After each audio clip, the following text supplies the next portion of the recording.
Estamos todos? Se calhar é melhor esperar um bocado.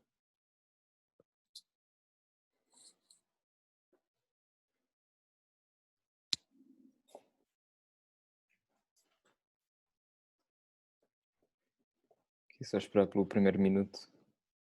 Mas para quem já está, alguma dúvida até agora? Não, Ok. obrigada.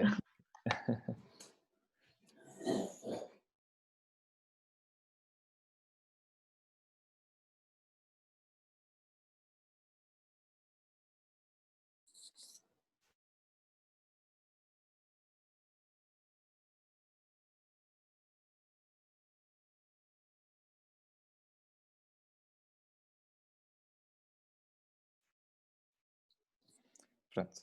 Então vou continuar. Hum,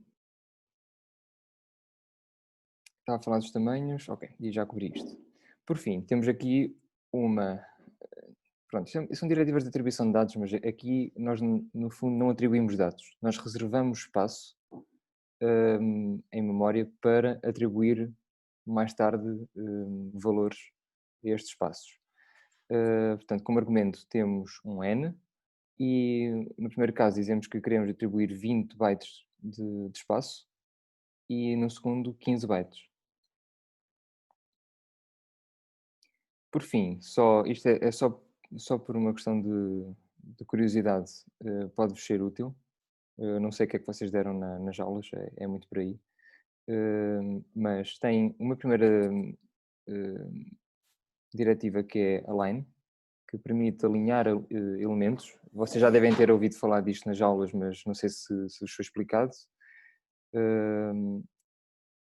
Mas os elementos, quando vocês organizam os bytes, vocês podem estar, se não houver alinhamento, vocês podem estar a inserir bytes novos. Como é que eu ia dizer? Não, ou seja, no endereço não múltiplo de 4. Ou seja, mais tarde, quando vocês quiserem endereçar alguma posição, podem não conseguir endereçar essa posição.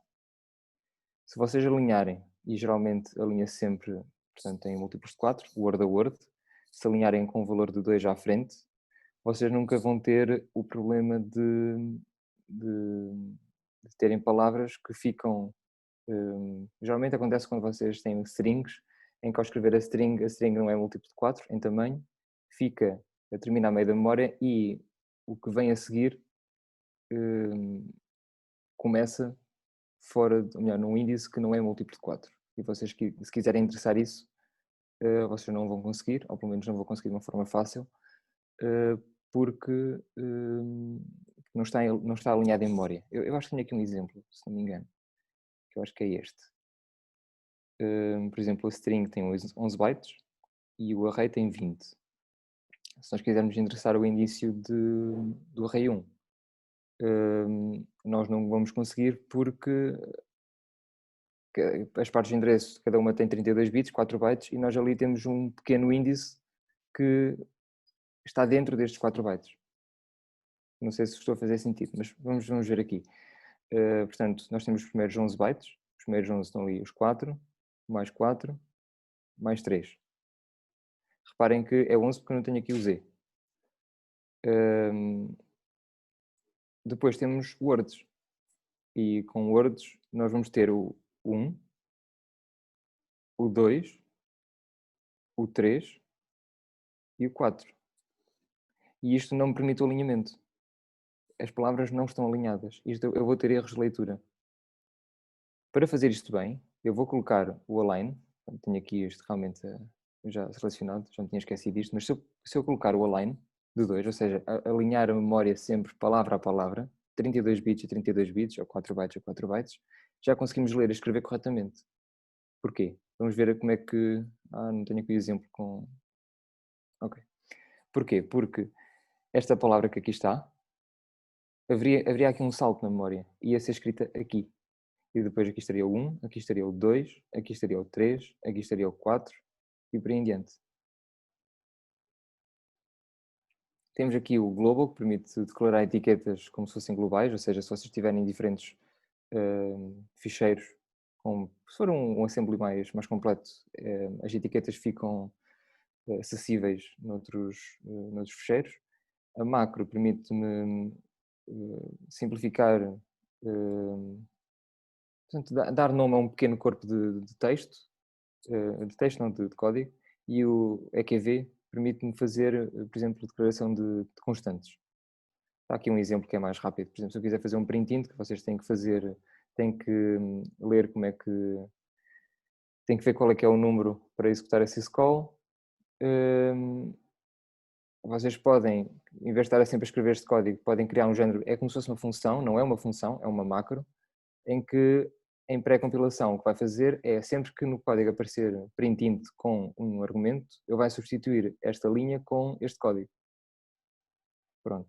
E torna-se mais legível. Por outro lado, assim, tem aqui, o EQV permite-me definir, por exemplo, uma constante chamada limit com o valor de 2. Assim, por exemplo, fazendo uma soma de imediato. Isto porquê? Porque nunca é muito elegante, e eu aconselho este do EQV eu aconselho nos exames. Nunca é muito elegante ver até mesmo noutro código, sem ser assembly, ver uma soma com uma constante. Porque nós geralmente colocamos sempre nomes às coisas. Se eu aqui tivesse T0, T02, eu não sabia bem o que era o 2. Neste caso, independentemente do que é o programa, sei pelo menos que é um limite. Mesmo que seja uma constante, tem um nome. Pronto, tem aqui um pequeno resumo e manipulação de arrays, que presumo que seja uma das vossas dificuldades. Portanto, se eu tiver este array pode ter esta forma, se for um array de bytes, ou pode ter esta forma se for um array de words. Certo? Porquê? Cada posição destas é um byte. Cada posição desta memória. As 4 formam os 4 bytes. Por outras palavras, damos o nome de palavras, words.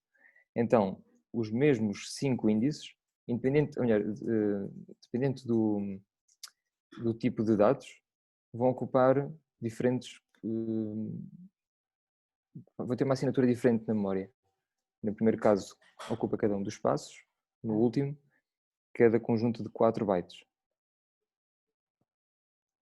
Se eu quiser obter a segunda posição deste array, o que eu vou ter que fazer é o seguinte: vou ter que conseguir identificar o início do array, no fundo esta linha que aqui está, e vou ter que saltar 2 elementos, ou seja, vou ter que ter um offset de 2. Se vocês, ou seja, eu aqui corrijo, é um bocado incorreto dizer o início do array, vamos chamar-lhe endereço do array, e estes 2 elementos que aqui estão é no fundo somar 2 vezes o tamanho de um elemento. Ou seja, nós temos que saber de antemão qual é o tamanho de cada elemento deste array. Portanto, temos que saber que ele é um array de bytes. Reparem que é esta a preocupação quando nós temos uma linguagem. Nós temos que saber qual é o tipo de dados que está numa lista ou num array para poder incrementar. Portanto, como é que nós calculamos o endereço de A na posição 2? Temos que ir à posição A do endereço do array todo e somar o offset, que é n vezes, que é o elemento que está aqui, o tamanho de cada um dos elementos, que neste caso é byte. Substituindo A de 2, neste caso em particular, no array de bytes, vai ser o endereço, vai ser o endereço vai ser o endereço de A, peço desculpa, somado ao offset do tamanho do byte, que é 1, vezes 2. Alguma dúvida até aqui?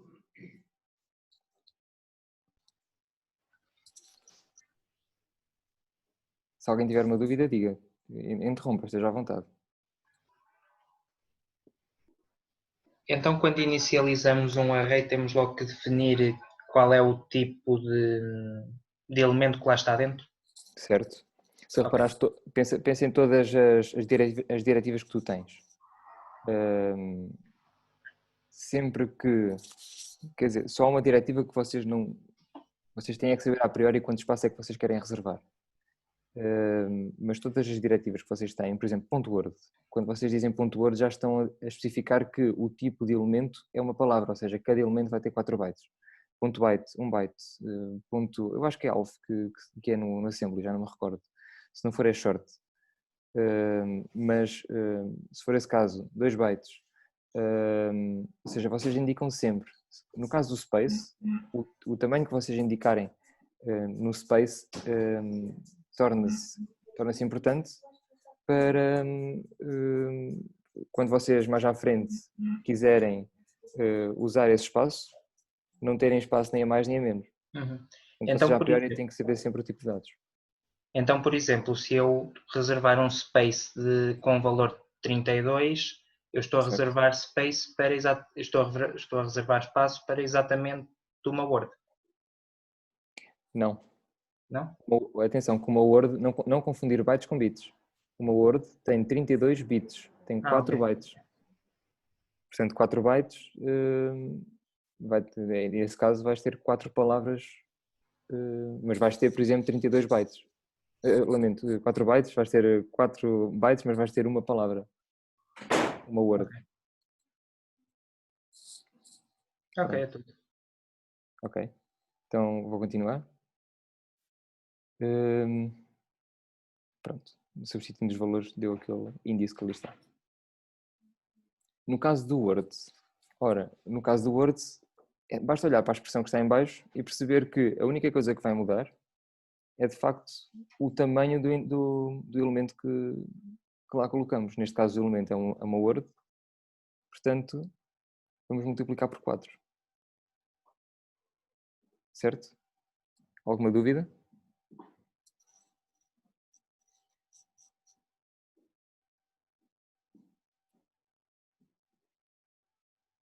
Vejam lá, se tiverem alguma dúvida, digam. Geralmente este é um dos pontos em que costuma haver dúvidas. Eu não sei se tenho aqui um slide com as duas coisas, pronto. Que aqui dá para ver a comparação dos dois casos.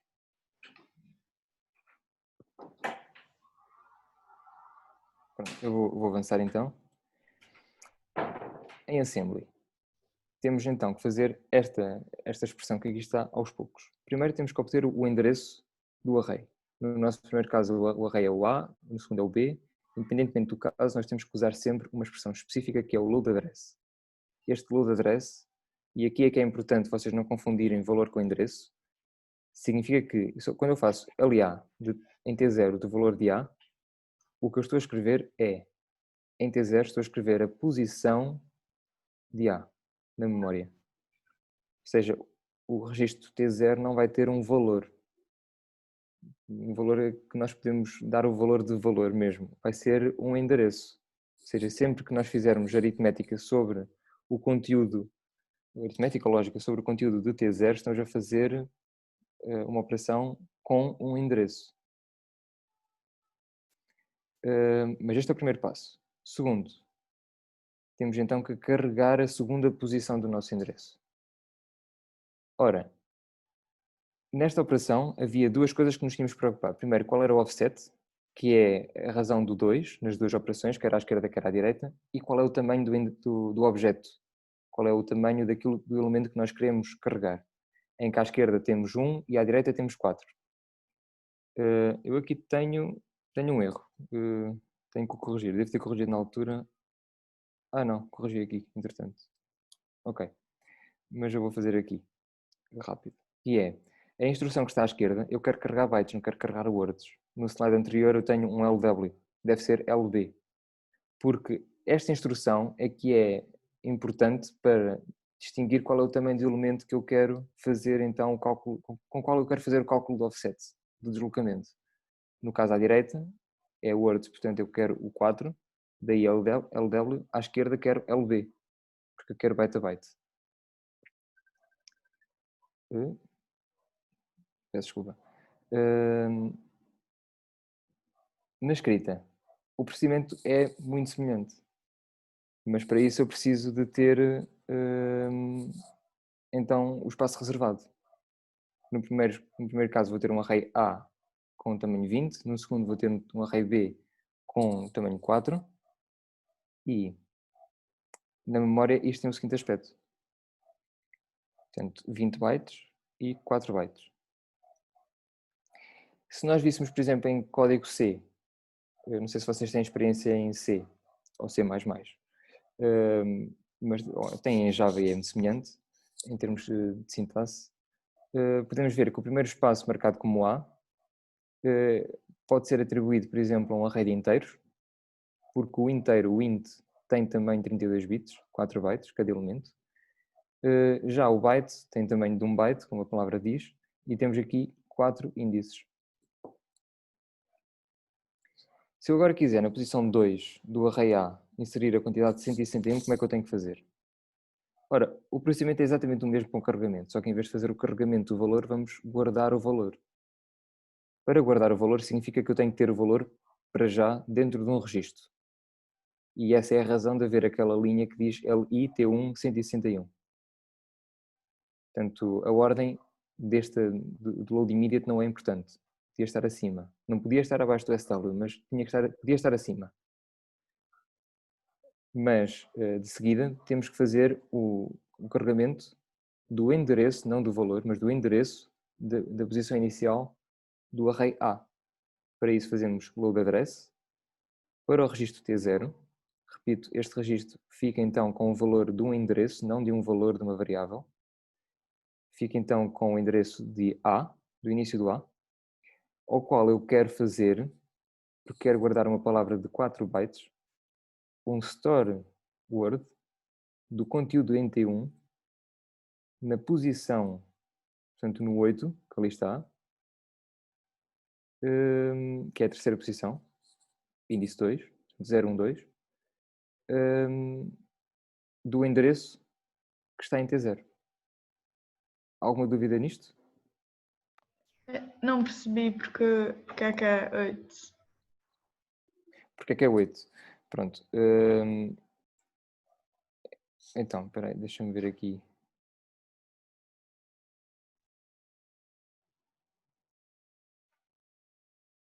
Talvez aqui. Deixa-me arranjar aqui uma forma fácil de te explicar. Quer dizer, tenho ali a.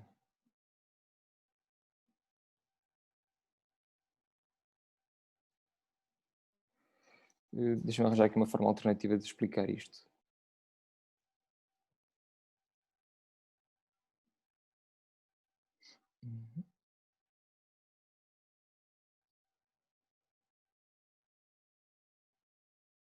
Vou ver aqui se conseguia. Ok, aqui faço uma operação a seguir à outra. Estava a pensar se tenho aqui alguma coisa mais gráfica para vos mostrar. Quer dizer, este aqui é bastante gráfico. Este aqui é bastante gráfico. Vamos ver o caso dos bytes, que é o mais simples.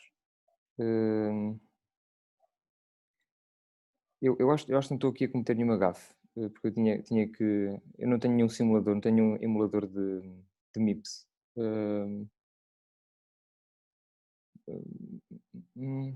Ok, eu espero não estar aqui a cometer nenhuma gafe, porque de facto. Ok, eu vou explicar isto, mas não tenho. Estou agora com um bocado de incerteza, mas eu acho que é isto. Portanto, se vocês virem do lado esquerdo, temos a posição 2 porque estamos a ver byte a byte. Portanto, nós endereçamos esta posição e aqui de facto é o 2, é o offset com 2. Portanto, 0, 1, 2. Enquanto que, se nós quisermos endereçar este que aqui está, nós vamos ter que fazer o offset. Portanto, aqui é um número de bytes. E nós queremos de facto 8 bytes à frente. 0, 1, 2, 3, 4, 5, 6, 7, 8. Certo? Que é exatamente o mesmo que nós queremos aqui. Nós queremos escrever nesta posição que aqui está. Então Ok, temos que fazer já o offset. percebi. Obrigada. Pronto, eu estou com um bocado de dúvidas porque há aqui uma coisa que. Mas eu sinceramente é por já não ter prática nisto. Também que só costumo rever este conteúdo uma vez por ano, mas não me faz muito sentido que houvesse a necessidade de fazer isto, uma vez que eu aqui já indico que estou em contexto de palavra, não em contexto de byte. Podendo haver a necessidade aqui de meter só um 2 e não. Ao mesmo tempo faz-me sentido que sejam 8. Portanto, tenham um especial cuidado quando vocês revirem esta matéria para verificar se realmente a explicação que eu acabei de dar está correta ou não. Pronto, se nós quisermos ver, por exemplo, a posição, o mesmo índice no byte, no array de bytes B, a diferença está aqui. Está não só então na indicação do índice, como também do índice, quer dizer, do offset, não é do índice, como também da indicação da expressão, da instrução. Deixamos de ter então SW para SB de byte. Nós queremos guardar um byte, não uma word. Alguma dúvida?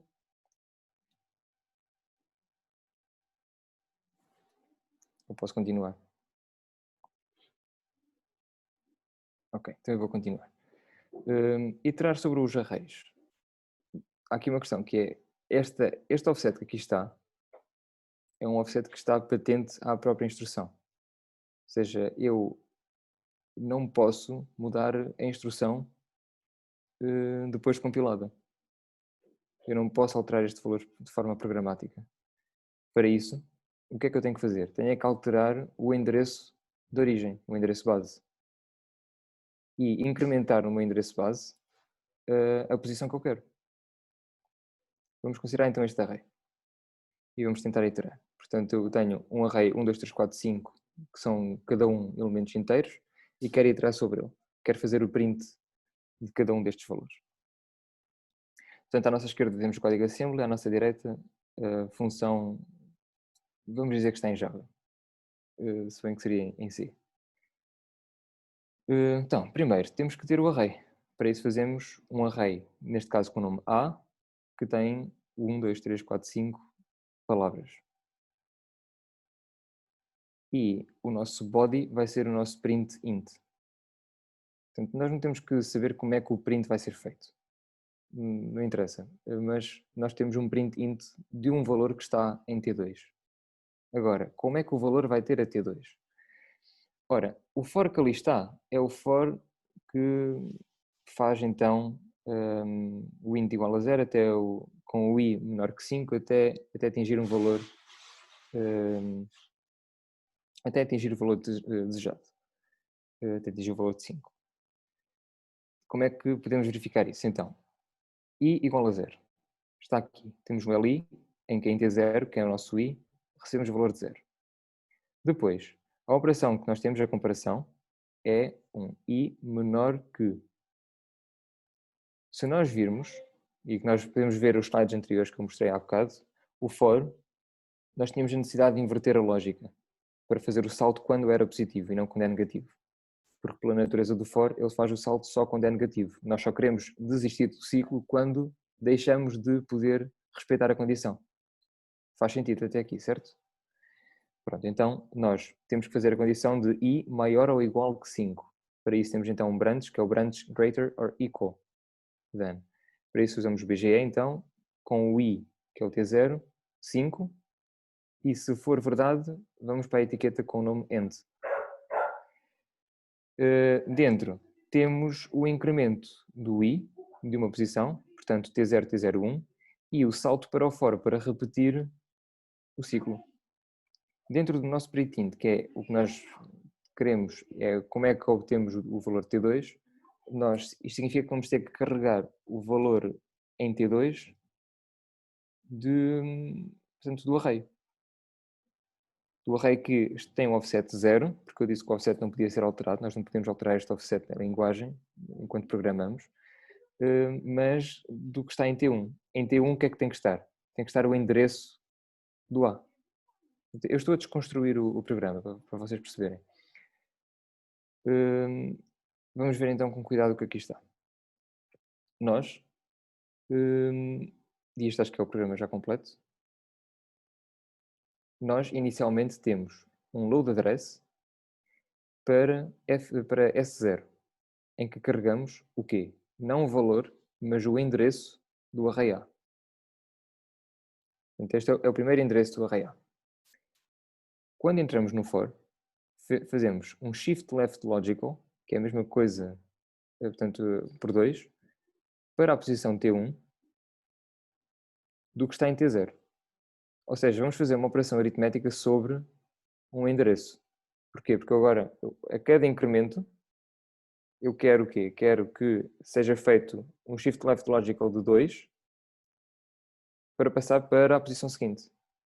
Quero considerar o meu endereço base, o endereço de posição seguinte, na iteração seguinte. Isto está a ser confuso? Ou se tem alguma dúvida? Eu pensava que o shift left era só para fazer espaços, mas não, é para trocar de. O Shift Left Que é que Logical fazes? tem uma particularidade que é, a particularidade é, portanto, quando vocês querem fazer, por exemplo, uma multiplicação, multiplicar por 2, vocês podem usar a instrução de multiplicação. Contudo, isso tem um custo, porque vocês, não sei se vocês deram, presumo que sim, mas pelo menos devem ter ouvido falar da multiplicação com números binários. Vocês experimentaram na aula fazer a multiplicação com números binários? Não me lembro. Pronto. De qualquer das formas, fazer uma multiplicação com um número binário arbitrário é uma tarefa que tem algum custo. É um bocado árdua. Ou seja, pelo menos não é tão simples quanto, se nós quisermos fazer uma multiplicação por 2, fazer um shift left logical para 2. Por 2. Porquê? Imaginem uma sequência binária. Se nós fizermos um shift de 2 posições para a nossa esquerda, pensem nos bits que vocês vão adicionar à vossa direita. Vocês vão adicionar 2 zeros, certo? E estes 2 zeros, eu O disse que multiplicávamos. TLLA não é tipo, não multiplica por 2 levantado a 2. Ou seja, isso Exato, eu peço desculpa, sim, eu cometi uma gafe, não é por 2, é por 4. Quando nós adicionamos 2 zeros, nós estamos a multiplicar por 4. Porquê? Se vocês virem quanto é que é 4 em binário? É 1, 0, 0, certo? Sim. Estamos em sintonia? Ok. Então, se é 1, 0, 0, sempre que vamos ter aqueles 2 zeros no fim, significa que este número é múltiplo de 4. Correto? Então, ao fazer o shift, e como nós estamos num array de palavras, ou seja, de palavras de 4 bytes, cada índice está 4 bytes à frente. Portanto, em vez de fazer a soma, nós podemos fazer a soma, mas em vez de fazer, podemos fazer apenas o shift do endereço. Alguém não está a perceber? Ou seja, multiplicamos por 4, porque era uma das nossas contas que nós fazíamos antes. Lembram-se, nós fazíamos o número de elementos vezes o tamanho do tipo de dados? Pronto, o tipo de dados, o vezes o tamanho do tipo de dados, está aqui, é o SLO de T1, T0, 2. Estamos a multiplicar por 4. Agora, nós temos que somar isto à nossa posição inicial. A nossa posição inicial é, neste momento, o valor que está, portanto, é o S0. E nós queremos, para o valor T1, que é o endereço que nós queremos interessar de facto, queremos adicionar o offset calculado ao endereço de origem. Ou seja, este endereço que aqui está é feito com base no T0, é feito com base no I. Portanto, é o nosso N. Se vocês forem às expressões anteriores, não sei se tem aqui. Ok, está aqui a expressão. Portanto, esta primeira parte, esta que aqui está, ou seja, estão a ver as letras azuis, dá para ver a seleção, mas esta parte que aqui está, o N é, portanto, aqui os N são Gs, portanto, o N é o nosso T0.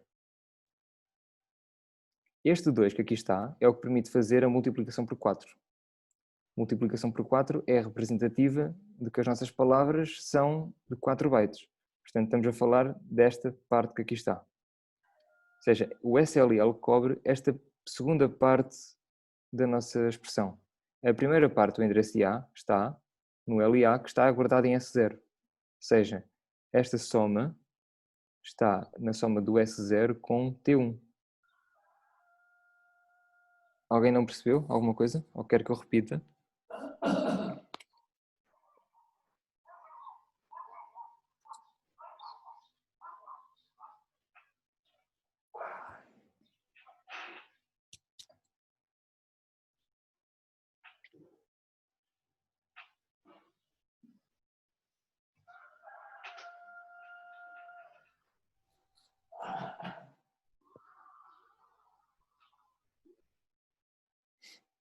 tiverem alguma dúvida, digam. De momento não. Então posso avançar? Sim, para mim sim. Ok, então eu vou avançar. E acho que é a última parte, que é funções e procedimentos. Portanto, voltamos a relembrar esta parte, que é os registros. Temos vários tipos de registros, cada um com a sua função. Isto é uma mera convenção, portanto, usar estes registros não significa que o processador vá respeitar isto. Espera-se é que, se todos os programadores seguirem esta convenção, não haja problemas e que nós possamos considerar que o que aqui está é sempre válido. Mas funções então o que é que são? Quando eu falo uma função significa que eu tenho o meu curso do programa normal e sempre que eu tenho uma função eu vou executar uma porção de código que, não se, pronto, que está isolado ou pode ser isolada. É um módulo à parte. Ou seja, a minha instrução seguinte vai ter que ser um salto na nossa região de texto para um novo corpo de função que, quando termina, regressa ao ponto de chamada para continuar o programa. Portanto, primeiro passo, o processador sabe qual é a próxima execução a executar, vocês têm o program counter. Se a próxima instrução for uma função, ele antes de saltar guarda a instrução seguinte à função, que é para saber qual é o endereço para o qual deve retornar. Vai guardar isto no return address, o registro RA, e quando termina a função, esse valor é colocado dentro do program counter e a execução do programa retoma a execução original. Se nós tivermos duas funções em cascata, nós vamos ter aqui um problema, que é, se nós só usarmos este esquema, nós só temos um registro de return address, portanto vai haver aqui uma substituição do return address e quando eu sair da primeira função que executar, eu não vou saber voltar para a inicial. Ou seja, a função, o programa corre, a nossa main, chega a um ponto, chama a função, neste momento, antes de saltar para a função, guarda o program counter, a instrução seguinte, no return address para saber voltar. A função executa, essa função chama outra função, antes de chamar essa função vai guardar o valor da instrução seguinte para quando a última função for executada eu possa regressar no return address. Quando isto acontece, o primeiro return address, o primeiro valor que nós tínhamos vai ser perdido. E assim, quando a função A termina, o programa vai dar-se por concluído, porque eu não tenho como voltar à instrução anterior. Alguma dúvida aqui? Percebem qual é o problema?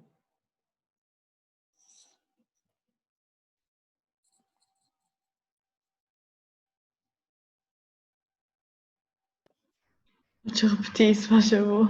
Ok, então, considerem este programa, portanto, cada instrução pode ser, por exemplo, um int a igual a 2, double b igual a 2.0, não interessa. Mas quando chega a esta linha que está aqui, é executada uma função. Que função é esta? É a função A. Portanto, nesta linha, são guardados aqui de certos valores. Quando o programa está aqui, ele tem noção qual é a instrução seguinte, qual é esta. E esta instrução é importante guardar. Não é a instrução em si, mas o endereço da instrução. Porquê que é importante? Porque esta seta que aqui está é importante. Quando eu executar a função, ela vai começar estas instruções. E quando eu terminar esta função, vamos esquecer esta, quando terminar esta função, quando eu chegar à última instrução, qual é a instrução seguinte a ser executada? É esta. Pronto, portanto eu preciso de guardar o endereço desta instrução. Para guardar o endereço desta instrução, só existe um registro, um único, que é o return address. Se nós tivermos só uma função, não há problema nenhum, porque o return address não vai ser substituído por ninguém. Mas consideremos agora o caso que aqui está, em que esta instrução que aqui está executa uma nova função. Portanto, neste ponto, qual é o nosso estado do processador? Temos um return address já que inclui esta instrução. Mas como estamos a chamar uma função nova, nós queremos guardar esta como return address desta função. Certo? Como só temos um único registro de return address, quando nós escrevermos este return address, vamos estar a passar por cima deste. Ou seja, quando esta função, esta executa, tudo bem, chega aqui, volta para trás, executa, quando chegar aqui, ele tem um salto para o return address e em vez de voltar para aqui, ele vai voltar para o endereço que está lá, que por acaso é o endereço que está aqui. É desta instrução. Ou seja, vai ficar aqui num ciclo. E como é que volta para Como é que nós a podemos voltar para aqui? principal? Exato. Então, o que é que nós fazemos? Nós guardamos os valores antes de executarmos a nossa função. À cabeça de cada função e no fim de cada função, nós temos um conjunto de registros que queremos guardar na nossa stack. E na verdade nós queremos guardar dois. Queremos guardar o nosso return address, portanto notamos que é importante mesmo guardar. Guardamos aqui na stack e eu posso substituir as vezes que quiser, porque eu, quando sair da função, eu devolvo o valor ao return address que guardei e guardo os valores todos dos meus registros S. Aqui guardo o que deixaram, aqui meto o que deixaram. Ou seja, depois de guardar os valores, eu até posso usar o registro S, à vontade. Uma coisa é certa, quando a função termina, eu tenho que repor os valores que lá estavam. Porque essa é a convenção. Ficou percebido? Então, Sim, obrigada. Ok. Pronto, portanto, o problema é que vamos precisar dos vários valores de return address guardados e precisamos então da stack.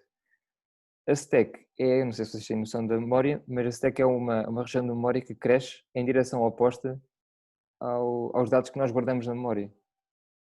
Portanto, um começa no extremo, outro começa no outro.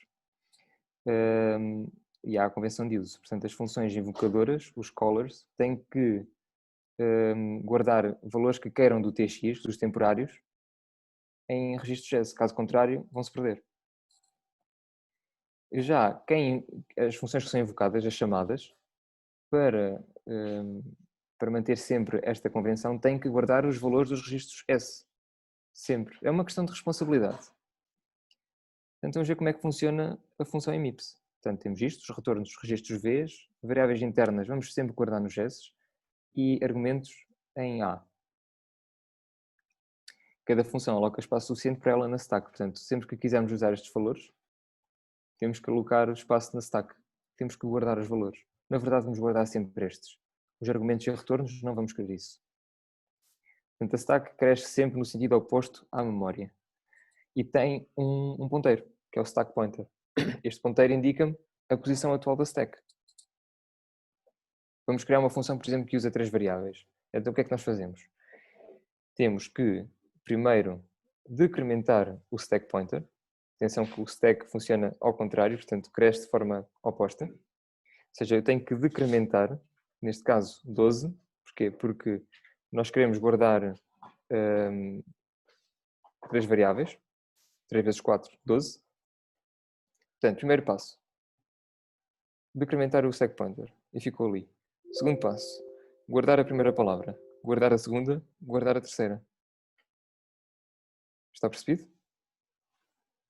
E a partir do momento em que isto acontece, eu dentro da minha função posso usar o S outra vez. Porquê? Porque quando eu sair da minha função, eu vou fazer a operação contrária. Vou carregar em S2 o valor de S2, em S1 o valor que estava em S1, em S0 o valor que estava em S0, está na posição 0, 4 e 8 do stack pointer, e vou somar, vou reverter outra vez o stack pointer para a posição inicial. Fazer isto. Certo? Antes de continuares, tive de pôr outro link para a próxima reunião. Ok. Podem ir ao chat.